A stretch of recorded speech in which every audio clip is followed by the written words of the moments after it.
부활 인사 한번 하겠습니다. 주님께서 부활하셨습니다. 주님께서 부활하셨습니다.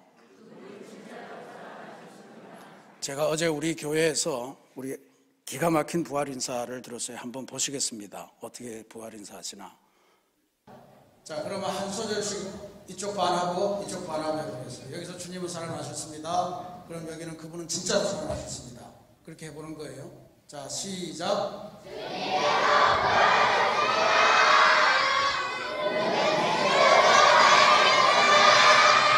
바꿔서 해보겠습니다. 여기서 주님께서 부활하셨습니다. 시작.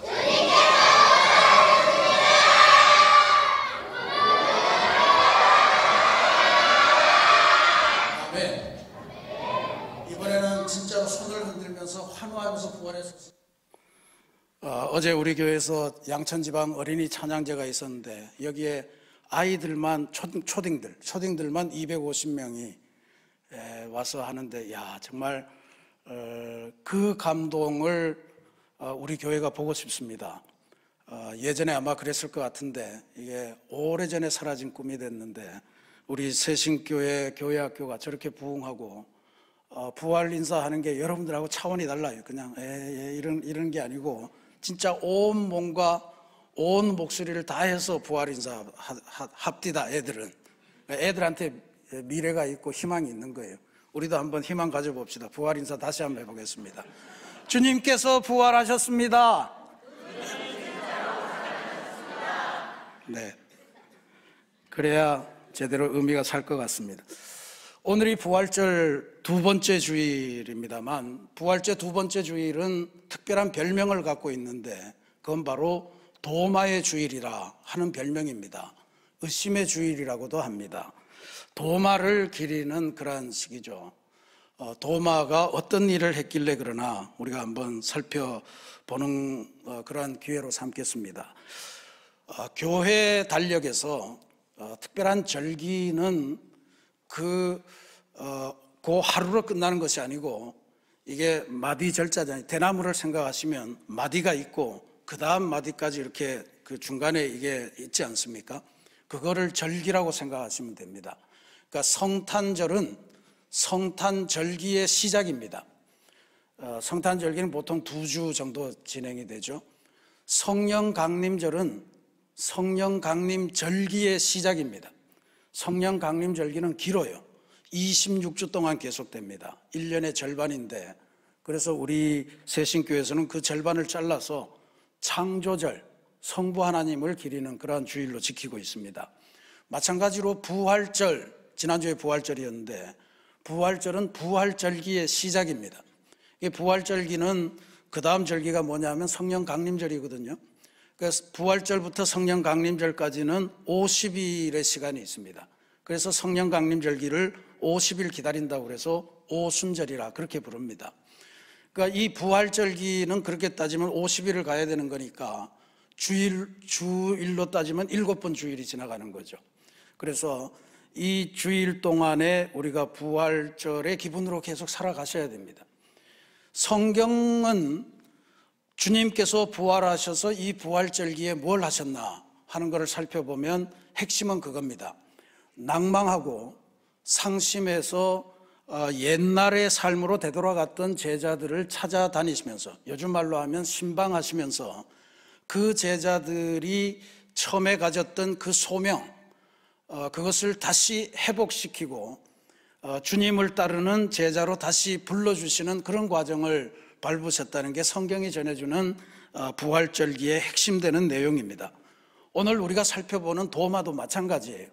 그러니까 우리가 이번 7주 동안에 부활절기를 통해서 부활하신 주님이 찾아다니면서 만나 주셨던 사람들, 그들에게 일어났던 변화들, 이런 것들을 오늘부터 시작해서 함께 보도록 하겠습니다. 오늘은 첫 번째로 도마에게 나타나셨던 부활하신 예수님의 이야기입니다. 요한복음 20장 19절, 오늘 우리가 읽지 않았으면 우리가 읽은 말씀의 맨 첫 단락의 첫 번째 구절입니다. 이렇게 되어 있습니다. 이날 곧 안식 후 첫날 저녁 때에 제자들이 유대인들을 두려워하여 모인 곳에 문을 닫았더니 예수께서 오사 가운데 서서 이르시되 너희에게 평강이 있을지어다, 이런 말씀을 주십니다. 이날, 그러니까 예수님께서 제자들에게 처음 등장하신 그런 날입니다. 이게 안식 후 첫날 저녁 때예요. 예수님께서 십자가에 달려 돌아가신 게 안식일 전날입니다. 그리고 안식일 날은 무덤에 계셨다고 알려져 있고, 그 다음에 이제 여인들이 예수님의 시신의 발을 향품을 가지고 새벽에 무덤을 찾은 게 안식 후 첫날 새벽입니다.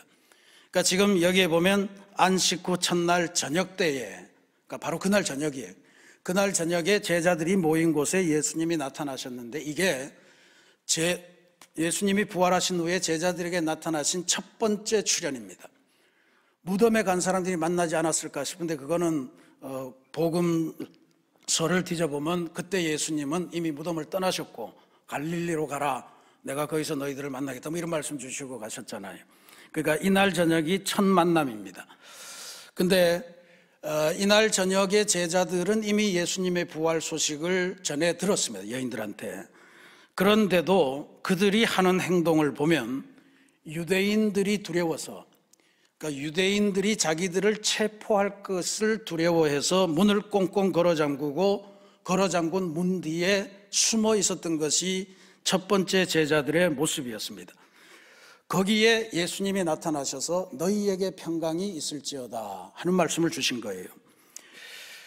근데 요한복음이 이 말씀을 기록하는 아주 중요한 이유가 있습니다. 그건 뭐냐 하면 다름이 아니라 바로 그 자리에 예수님의 제자 중에 한 사람, 도마가 없었다라고 하는 사실 때문에 이 말씀을 기록하는 거예요. 그래서 도마가 없었다 이거죠. 도마가 없었다. 거기에 모인 제자들이 도마에게 가서 예수님이 부활하셨더라, 우리한테 오셨더라 하는 말을 전했을 거예요. 그러니까 도마가 하는 말이 웃기지 마라. 만약에 그런 일이 있다고 하더라도 내가 직접 내 눈으로 보고 내가 그 상처에 손을 넣어보고 확인하지 않으면 나는 믿지 못하겠다, 믿지 않겠다, 이렇게 아주 담대하게 25절 말씀에 선언하죠. 내가 그의 손에 못자국을 보며 내 손가락을 그 못자국에 넣으며 내 손을 그 옆구리에 넣어보지 않고는 믿지 아니하겠노라. 이 말 때문에 도마는 지난 2000년 동안 교회 역사 속에서 계속해서 의심 많은 도마라 하는 별명으로, 이건 다소 도마로서는 억울함이긴 합니다만 의심하는 도마라고 하는 별명을 얻게 되었습니다. 근데 도마로서는 억울할 수 있는 게, 진짜로 의심 많은 사람들이 누구였는가 따져보면 도마보다는 이 도마에게 말을 전해주고 부활하셨더라, 내가 봤다, 이런 말을 전해준 사람들이 더 심해요. 왜냐하면 부활하신 첫째 날에 부활하신 주님을 만났잖아요. 그 상처도 다 보고 막 기쁘게 박수치고 막 그랬어요. 요한복음에 보면. 그렇게 하고 여드레가 지나고 나서 다시 똑같은 상황으로 가 있어요. 문을 꽁꽁 걸어 잠그고 그 문 뒤에 숨어서 지금 있는 거예요. 그러니까 예수님은 부활하셨다는 것을 이해했는지는 모르지만 여전히 유대인들이 체포할까 봐 두려워해요. 예수님의 부활 소식을 실어 나른다, 예수님의 시신을 탈취한 범인들이다, 이런 여러 가지 제목들이 지금 걸려있고 현상 범위 되어 있는 거니까. 그러니까 그렇게 보면 도마보다도 훨씬 더 이 제자들이 의심이 많았다라고 하는 사실을 우리가 발견할 수가 있는데, 어쨌든 지금 이제 예수님이 처음 제자들에게 보이시고 나서 8일 뒤에 제자들이 다시 모여 있을 때 그 자리에는 도마도 와 있었습니다. 그러니까 예수님께서 그 자리에 다시 나타나신 거예요. 저는 가만 생각해 보면 이게 이미 나타나셔서 다 말씀하시고 평강 있고 내가 다 보여줄 거 보여주고 부활하셨고 다 알게 됐는데, 굳이 다시 나타나신 것은 그 자리에 없었던 도마 때문이었다, 이렇게 저는 확신합니다. 그 도마가 했던 말이, 내 눈으로 상처를 보고 내 손으로 상처에 손가락을 넣어보고, 그리고 못자국, 그 다음에 창자국, 그렇게 옆구리에 넣어보지 않고는 나는 믿지 않겠다라고 하는 그 말 때문에 예수님이 다시 나타나셨을 거예요. 지금 여드레를 지나서 제자들이 다시 집안에 있을 때 도마도 함께 있고 문들이 닫혔는데 이러면서 나가잖아요. 도마 때문입니다.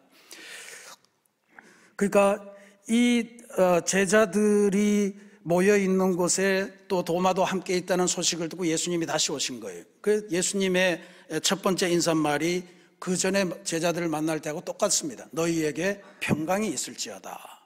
이 평강이라고 하는 단어가 히브리어로 샬롬이라고 하는 단어거든요. 근데 이 샬롬이라고 하는 단어가 신약 성경에서 번역이 되면서 에이레네라고 하는 단어를 채택을 합니다. 샬롬과 에이레네는 비슷한 단어로 그냥 번역을 하긴 했지만 히브리어에서 갖는 샬롬은 굉장히 포괄적입니다. 특별히 전쟁의 상태를 극복하고 온 모든 곳에 하나님의 뜻이 고스란히 실현되는 그러한 평화를 말하는 게 샬롬이에요. 근데 이게 에이레네, 헬라어로 옮겨오면서는 의미가 약간 뉘앙스가 달라지는데 그 뉘앙스의 핵심이 뭐냐면 에이레네는 파괴된 관계가 회복되면서 얻는 평안을 말한다. 이렇게 이제 사전에 나와요. 그러니까 따지고 보면 다 파괴된 관계이겠습니다만 특별히 하나님과의 관계가 파괴되어서 불안에 빠진 사람들, 그 사람들이 하나님과 관계를 회복하면서 얻게 되는 평안, 이런 게 이제 에이레네, 너희에게 평강이 있을지어다. 지금 뭡니까? 예수님께서 십자가를 지시고 가는 그 길에서 지금까지 3년 동안은 열심히 쫓아다니던 제자들이 전부 다 그 길이 싫다고 그랬고 그 길이 가능하지 않다고 그랬고 의심했습니다. 그 의심하면서 또 원망하기 시작했고 원망하면서 배신하기 시작합니다. 그래서 십자가 지는 그 길에 따라 나섰던 제자는 한 명도 없었던 거로 보입니다. 다 여인들만 따라 나섰죠. 그러니까 제자들의 입장에서 보면 예수님과의 관계가 끊어진 거예요. 자기네들이 끊은 거예요. 이 파괴된 관계, 그걸 예수님께서 인정하셨기 때문에 지난 주일에 우리가 보셨던 것처럼 나는 빨리 갈릴리로 가서 이 제자들을 만나야 되겠다 하는 마음을 가지시고 제자들을 만나자마자 평강이 있을지어다. 에이레네가 너희에게 있을지어다. 너희들은 나를 향해서 관계를 끊었는지 모르지만 나는 너희들과 관계를 회복하고 싶고 새로운 관계를 맺기를 원한다 라고 하는 말씀을 거듭 전해주시는 그러한 것임을 우리가 알 수가 있습니다. 8일 만에 똑같은 제자들에게 나타나셔서 똑같이 평강이 너희에게 있을지어다 하는 말씀을 계속 주는 거예요. 지금 이번에는 도마에게 특별히 주시는 말씀이겠죠. 네가 나를 만지고 싶다고? 못 믿겠다고? 안 믿겠다고? 그러면 여기 와서 만지고 네 눈으로 보고 마음대로 하고 그리고 믿는 사람이 되라. 우리 관계를 회복하자라고 하는 그런 말씀을 도마에게 주시는 겁니다. 예수님의 마음에 얼마나 가슴이 아팠을까요? 그리고 나머지 제자들은 두려워하면서도 함께 뭉쳐 있었는데 도마만 따로 떨어져서 뭔가 다른 엉뚱한 삶을 살고 있는 것처럼 보이잖아요. 그 자리에서 물었을 거 아니에요? 도마 어디 갔냐? 도마는 글쎄요 이렇게 저렇게 우리하고 떨어졌습니다. 다음에 도마 꼭 불러올래? 그리고 내가 도마를 만나고 싶다. 도마가 눈에 밟히셔서 그 부활한 기간 내내 예수님은 전전긍긍했을 거라고 하는 짐작을 우리가 해볼 수가 있습니다. 도마를 외면할 수 없어서 도마와의 관계를 회복하고 도마에게 확신을 심어주고 도마에게 새로운 사명을 부여하시는 것, 그게 도마를 다시 찾아오신 예수님의 목적이었다. 그렇게 볼 수 있습니다. 도마를 찾으신 예수님의 이 행동을 보면서 우리는 중요한 사실 두 가지를 깨닫습니다. 하나는 예수님의 부활을 믿고 싶다는 간절한 열망을 가지면 주님은 어떤 형태로든 우리들을 만나 주신다라고 하는 사실입니다. 강렬한 마음으로 주님의 십자가 상처를 확인하고파 하는 도마를 친히 찾아오셨던 것처럼 그렇게 해 주실 것이라 믿습니다. 부활하신 주님은 자신을 만나기를 열망하는 모든 사람들에게, 오늘 우리가 교동문 읽을 때 읽어보셨지만 다 나타나잖아요. 그 이름들이 그냥 열거되는 이름이 아닙니다. 부활하신 주님을 만나기를 또한 만나야만 되는 그러한 간절한 열망을 가진 사람들에게 다 나타나신 거예요. 그와 같은 것처럼 우리도 부활하신 주님을 만나고픈 열망을 가진다면 부활의 주님께서 만나 주실 것이다, 그렇게 믿습니다. 우리는 다음 주에 부활절 제3주 예배, 그 다음 주에 4주 예배 하면서도 여전히 못 믿을 가능성도 있어요. 근데 믿어지지 않는 거는 그렇다 손 치더라도 나는 믿지 말아야지 라고 포기하면은 아예 만날 가능성도 없어진다는 것을 기억하셔야 됩니다. 믿지 못해도 믿고 싶다는 강렬한 열망을 가지면 언젠가는 주님이 오셔서 만나주신다라고 하는 것을 도마의 케이스를 통해서 우리가 발견할 수 있습니다. 또 하나 우리가 확인할 수 있는 것은 상처입니다. 상처. 도마도 상처가 있죠. 예수님과의 관계에서 그가 받은 상처가 있습니다. 왜냐하면 도마는 주님의 영생의 말씀이 여기 있는데 우리 같이 주님을 위해서 죽으러 가자, 제자들을 막 선동하고 이랬던 사람이에요. 그만큼 확실하게 주님을 따라가겠다고 했던 사람인데 어느 순간부터 주님하고 관계가 멀어졌어요. 주님이 십자가 고난을 가는데 따라 나서지 않았어요. 그리고 십자가 처형장에서는 아예 멀리 어딘가 가서 제자들하고도 관계가 끊어졌던 것 같아요. 그와 같은 삶을 살아갔기 때문에 주님은 이제 다시는 나를 대하지 않을지도 몰라. 주님은 나에게서 눈을 돌리셨을 거야. 나를 더 이상 사람 보듯 하지 않을 거야. 이런 마음의 상처를 안고 있었을 거라 그렇게 짐작을 할 수 있습니다.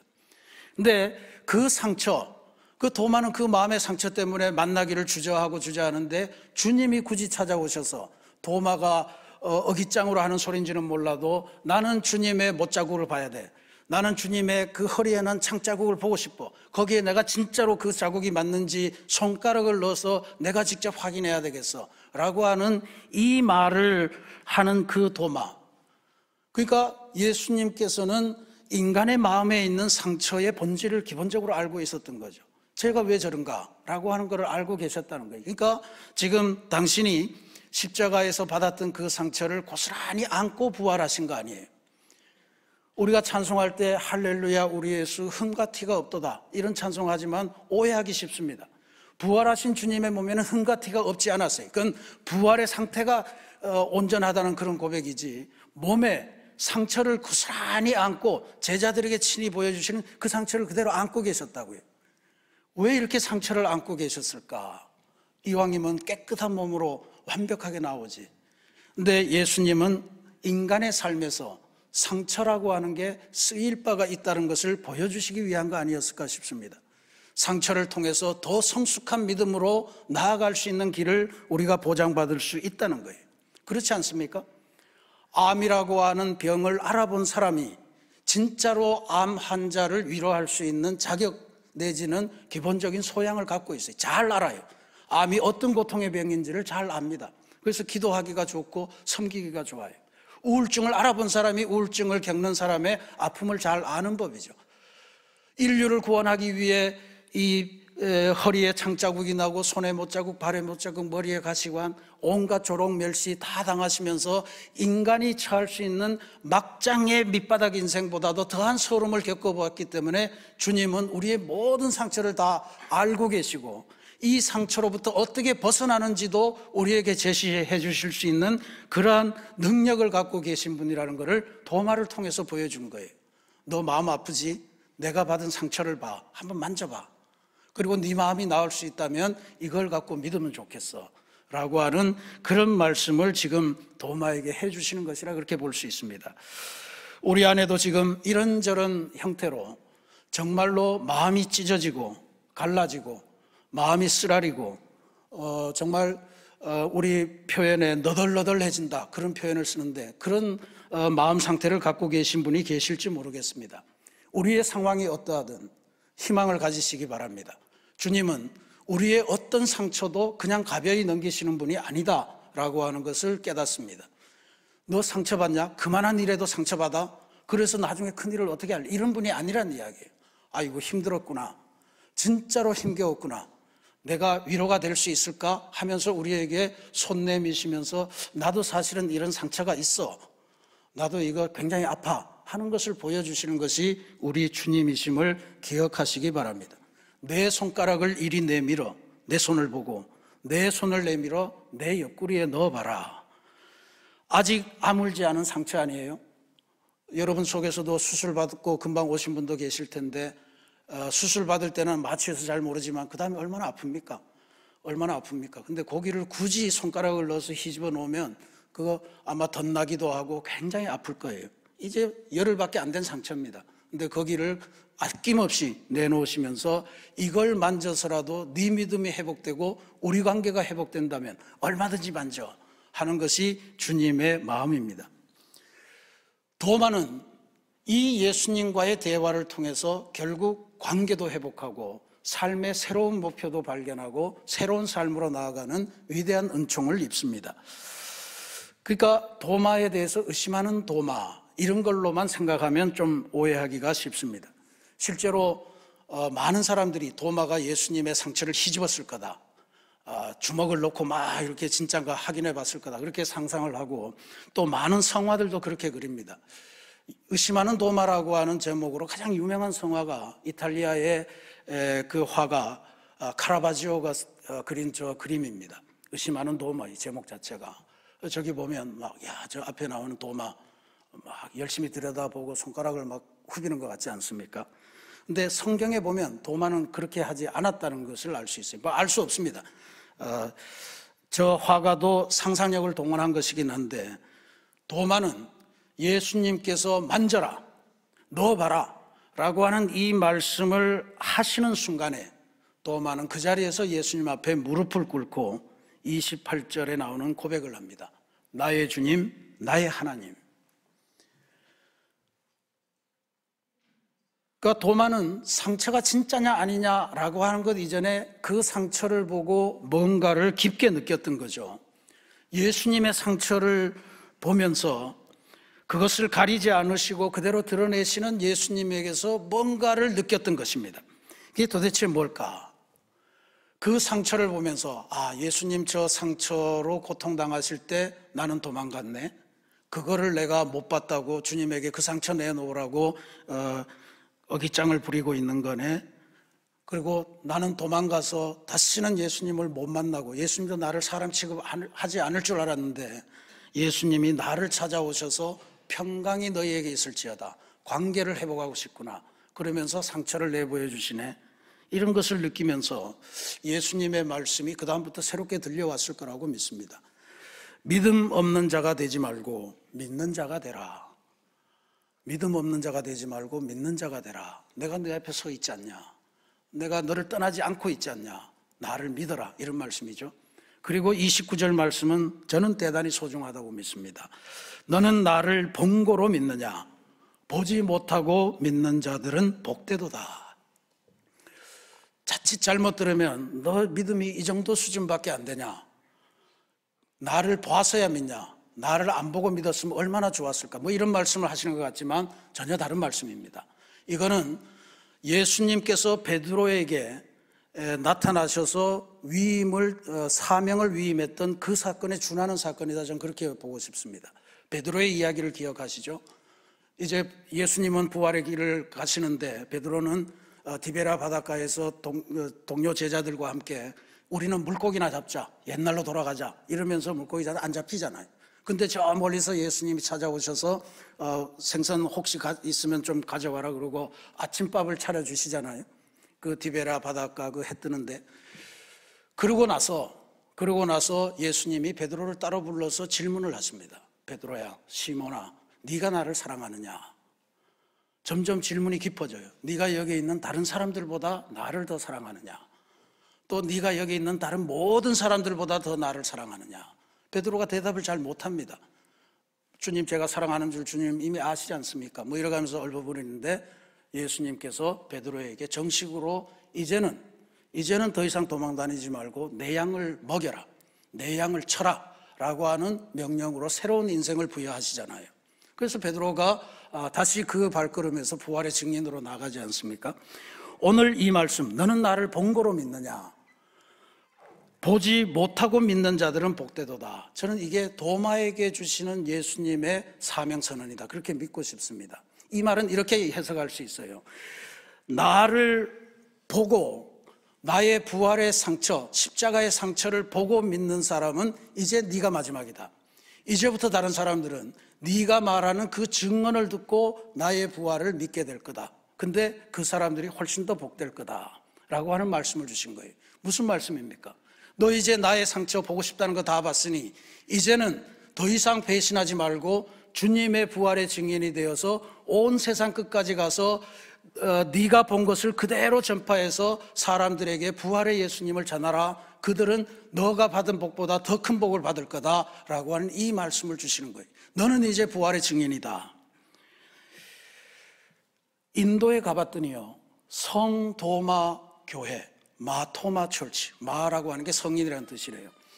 성인 도마를 기리는 교회라고 하는 한 교회가 아니고 큰 교단이 있습니다. 아주 큰 교단이에요. 그 교단에 속하는 교회마다 뭘 갖고 있냐면 도마 사도의 손가락, 발가락을 다 가지고 있어요. 글쎄 이게 손가락 발가락이 합해서 다 20개밖에 안 되는데 그 많은 교회가 다 갖고 있더니 몰라 이렇게 세분해서 잘랐는지는 알 수 없으나 하여튼 그 모든 교회들이 다 성도마의 이 위대한 순교를 기억하면서 그 교회가 자라나고 있어요. 바로 도마 사도는 사도행전에는 등장하지 않지만 예수님의 복음을 들고 부활하신 예수님을 전하면서 이 세상 사람들에게 하늘의 복을 실어 나르기 위해서 열심히 일하다가 인도에서 순교한 것으로 교회 전설은 전하고 있는 그런 상황입니다. 사랑하는 우리 새신교회 성도 여러분, 부활절기 동안에 여러분 모두도 부활하신 주님을 만나는 그러한 은혜를 누리시기를 간절히 기도드리겠습니다. 부활에 대해서 의심하지 마시고 이제는 증언이 충분하고 하나님의 말씀이 있으니 부활을 믿는 성도들이 되시기를 바랍니다. 부활을 믿는데 실패한 제자들을 향해서 주님께서는 끊임없이 다시 찾아오셨고 상처를 보여주셨고 확실히 살아나셨음을 알려주시고 회복시켜 주셨다는 사실을 믿고 믿지 못하겠으면 계속해서 믿고 싶다는 열망을 가지시기 바랍니다. 주님께서 해결해 주시리라 믿습니다. 어제 우리 교회에서 양천지방 어린이 찬양제가 열렸다고 그랬죠. 거기에 이번에 우리 새신교회 어린이들은 다 우수상을 받았습니다. 최우수상을 못 받아서 이제 연예대회는 못 나가게 됐습니다만 어제 참가한 어린이들이 불렀던 찬송 중에 제가 이 찬송이 진짜 오늘 우리 도마에게 또 우리 부활의 그 확신을 갖지 못하고 있는 우리들에게 주는 귀한 찬송이다 싶어서 여러분에게 소개해 드릴 만한 찬송을 듣고 큰 은혜를 받았습니다. 제목이 마음이 콩닥콩닥이에요. 제목은 낭만적으로 보입니다만 굉장히 영적입니다. 가사를 제가 읽어드릴게요.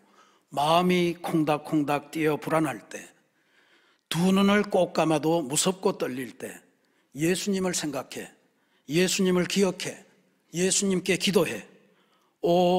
나의 예수님 안으로 들어가면, 내 안에 예수님이 들어오시면 나는 지지 않아, 나는 울지 않아, 나는 물러서지 않아.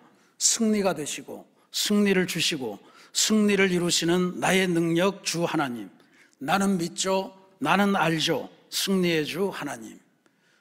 위대한 가사입니다. 여러분들 한번 어제 불러진 노래는 아니고 다른 지방에서 가져왔습니다만 한번 들어보시고 부활신앙을 되새기시기를 바랍니다.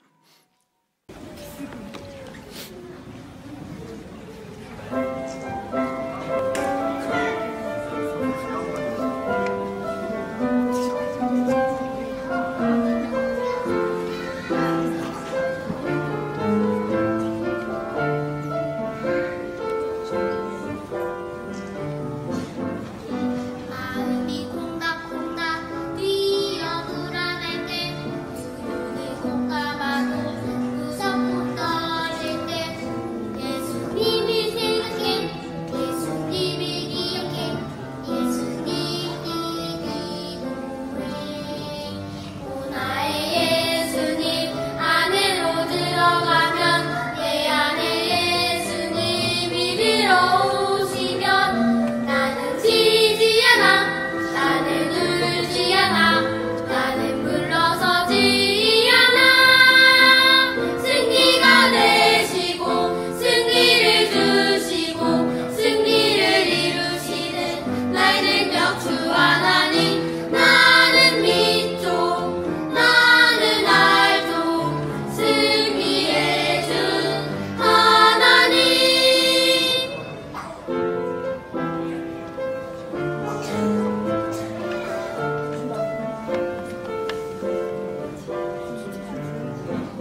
아멘.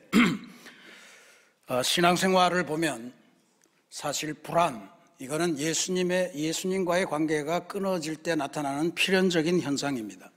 예수님과의 관계가 끊어지면 누구나 불안해진다는 사실을 깨달으시고요. 주님께서 나타나셔서 너희에게 평강이 임할지어다 라고 하는 이 말씀을 주시는 것 기억하면서 힘겨울 때, 불안할 때, 공포가 음습할 때, 절망스러울 때, 그때 부활하신 예수님을 오늘 어린이 찬양한 것처럼 그 예수님을 생각하시고 기억하시고 또 그 예수님께 기도하시면서 불안으로부터 벗어나는 귀한 부활절기가 되시기를 기도드립니다. 부활절기에 부활하신 주님을 진짜 영접하고 내가 그 주님 안으로 들어가고 그래서 부활의 능력을 믿는 사람으로 거듭나셔서 이 땅에서 주님 주시는 승리의 삶을 살아가시는 복된 부활절기가 되기를 주님의 이름으로 축원합니다. 같이 기도하겠습니다.